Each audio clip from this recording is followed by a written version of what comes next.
From the News Channel 5 Network, this is Morning Line.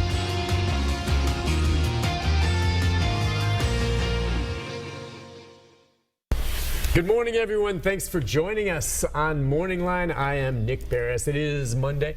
Hope you had a good weekend, and we're going to talk TV this morning. How about that? I think that makes sense since you're watching TV as we speak. And we'll open up the phone lines. You're invited to join in the conversation as we talk about some of the new shows coming to CBS, programming, what it is you watch, what we have on our TV station, what we put on.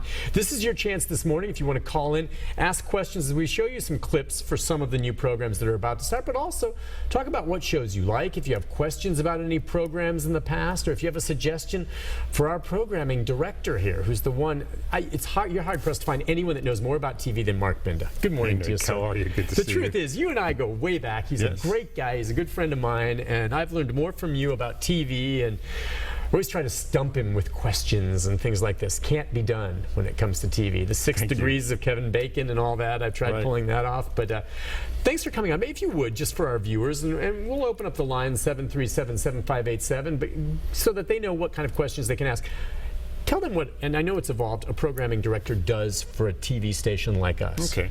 Well, I mean, you know, when you're a CBS station, obviously, or NBC, ABC, the network supply, a good portion of your programming. You know, they supply the morning news from 7 to 9, some of the soaps, Price is Right, the prime time, obviously, Stephen Colbert.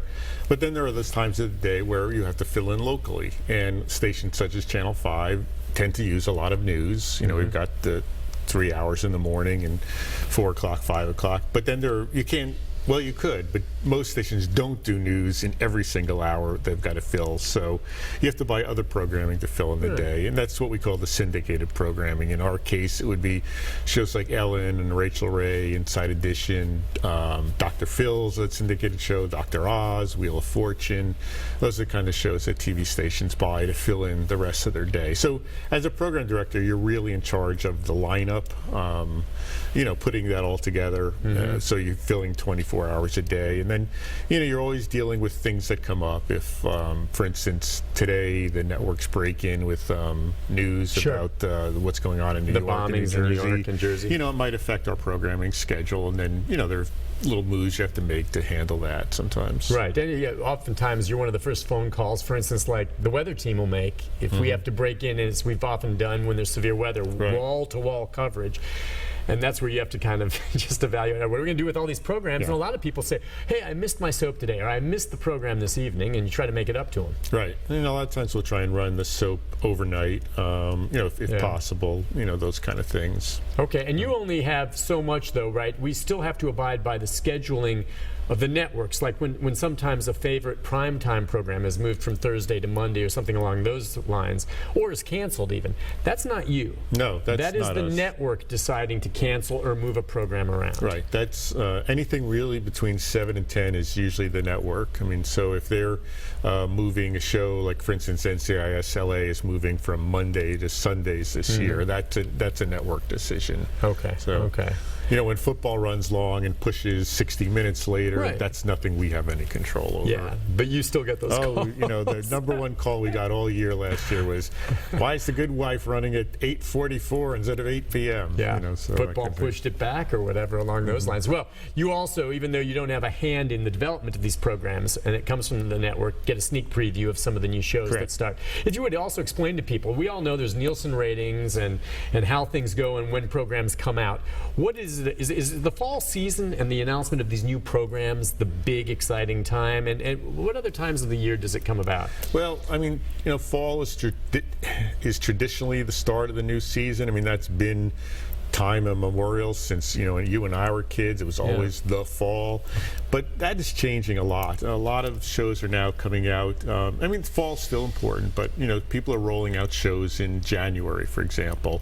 CBS has got two or three shows they're holding back. Actually, they still have Amazing Race, which will air sometime coming up this season. It's not on the fall schedule. So shows will debut in January. Some shows may debut in March. We've seen examples of that. I mean, it's really changing because shows like they're not even TV stations, but a company like Netflix is debuting shows all the time, you know, Right. and cable networks are debuting a lot of their best stuff in summer. It is amazing, you know, how times have changed, Mark, since we've done this in the past with so many, you know, well, HBO and cable and Netflix, and you have a great example of it watching the Emmys last night, the national Emmys on these programs, and some of these shows, like I guess, Game of Thrones, right, was a huge winner for HBO last night at the Emmy. So much more competition out there for a good program. There really is. And in fact, I gave up on the Emmys about an hour in. I watched Ray Donovan on Showtime. It's just like, I don't watch any of these shows that are winning. I mean, they're really good shows. I know it, but I'm the same way. I read the Game of Thrones books, but I've not been watching the TV show. I know everybody tells me I should.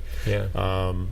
But with Netflix and all the shows on, there's just too much. There's too much programming. Yeah, there's a lot, but there's a lot of fine programming and a lot on CBS. I want to say this before we get to some of the previews of our new shows, and we'll show you some of those and take calls as we go along the way. Every season, there's the debut of some new shows, and we've talked about this before. All right, how many, and maybe if you're talking about all the networks unveiling, and they all will be their new shows, how many really survive? What's a good average? It's almost like baseball. If you can get 3 out of 10 to work, you're doing really well. Yeah. There are years where none of your fall shows make it. There are years where a lot of your fall shows make it.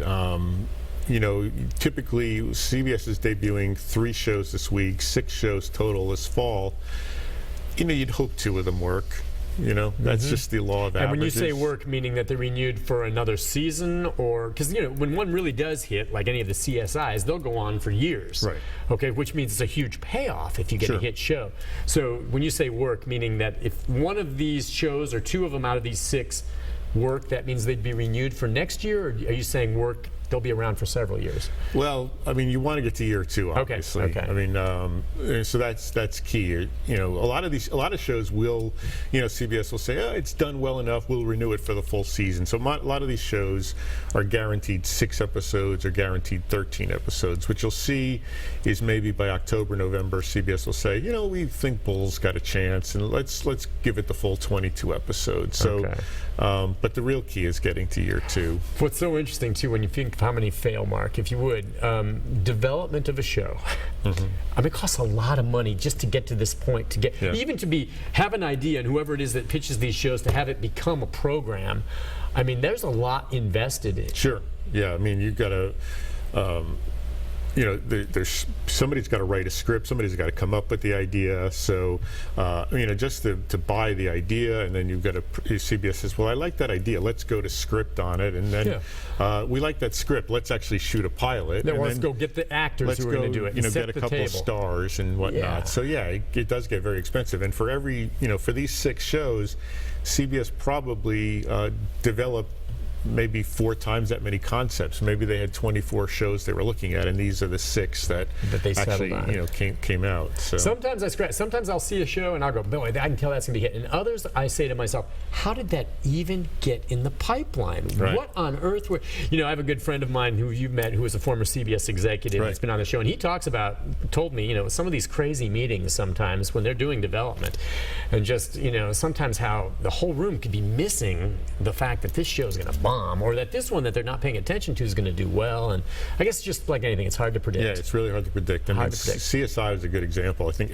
almost everybody in the room said this show's never going to work, and there was one guy in the room who said, no, let's try it, but put it on Friday night. It won't hurt us too bad on Friday. And boy, what a payoff. And 15 years plus 3 spin-offs. But this is kind of a little bit sad. This is the first fall we don't have a CSI on CBS since 2000. So, one's maybe in the works. Who knows? Down the road. Who knows? Listen, before we go to the break, I think we're going to try to squeeze in one quick clip. Okay, this one, Kevin James. Right. All right, it's called Kevin Can Wait. Debuts tonight. And is it similar to his last show?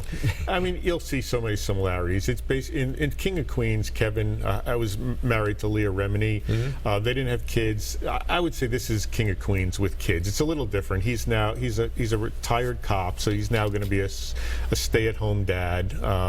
He's got 3 kids, so it's kind of the King of Queens, but with children. So I mean, it's actually this is an example where CBS really liked Kevin James so much. I mean, the King of Queens ran for 10 seasons or 9 seasons. So Les Moonves, the president of CBS, guaranteed them 22 episodes. I mean, so this one will be on all season unless it really totally bombs. So, but I think it's cool. And, by the way, Kevin James is going to be on Talk of the Town today, yes, he will. as a matter of fact. But I was just so are you? Yeah, and I guess am I today with the chickens? Oh gosh. Anyway, but Kevin James, likable guy. I mean, whatever. My son loves those stupid Paul Blart movies. He has carved out a nice career for himself. Let's have a look at this Kevin James clip from the new program coming out from CBS this week. Kevin can wait. Hey, there you are. Since it's your retirement party tonight, if the leaves in the front yard got raked up today, that'd be great. Oh, that'd be unbelievable. I mean, you're home now. You have nothing but free time. That's the misconception about retired people. Some of us are very active, like me. I got the guys coming over at 11 for a little day drinking. Then we're all going to learn how to use crossbows. Dad, I probably shouldn't go to school today. I think I got a concussion from football. Jack, you play Madden football. Got a little cake made up for you. Oh. This is your husband's first homicide scene. Oh. Well, his little head fell off. Oh, no. That's where it ended up. Now, Thursday, we got our go-kart race, and on Friday, we got shooting paintballs. I say we combine them. We call it, like, paint cart or go balls. Yeah, I'm not down with go balls. There's my baby girl. Look at this. I thought you had midterms. All right, there's a brief taste of it. As I was just sitting there, I don't watch a lot of those sitcoms as much, with my schedule and what my preference is, more dramas. But I actually chuckled. You heard me a couple times with that. So I mean, it's a family sitcom. CBS does that well. I mean, everybody loves Raymond ran for years. And you look at what's the comedies on ABC that have done very well. It's the family sitcoms like Blackish, Modern Family, The Goldbergs. That seems to be what's working right now on broadcast television for sitcoms. Looks funny. All right, listen, we'll Tonight take a at break. 7:30 after The Big Bang Theory. That's what it's airing tonight. Yep. Good. Thank you for saying that. We'll take a break when we come back. Look, we can talk about these programs, and more importantly, too, Mark Bindus here, our programming director. Questions about shows, and we always get one about Gunsmoke, which is one of our favorites, but that's not coming back, at least not anytime soon. No. We'll take a break. James Arness is dead. Yes, that's right. We'll rest in peace. We'll take a break and come back with some of your phone calls and more of the clips. Bull MacGyver, another one. Okay. Reboot. Good. We'll be back right after this. People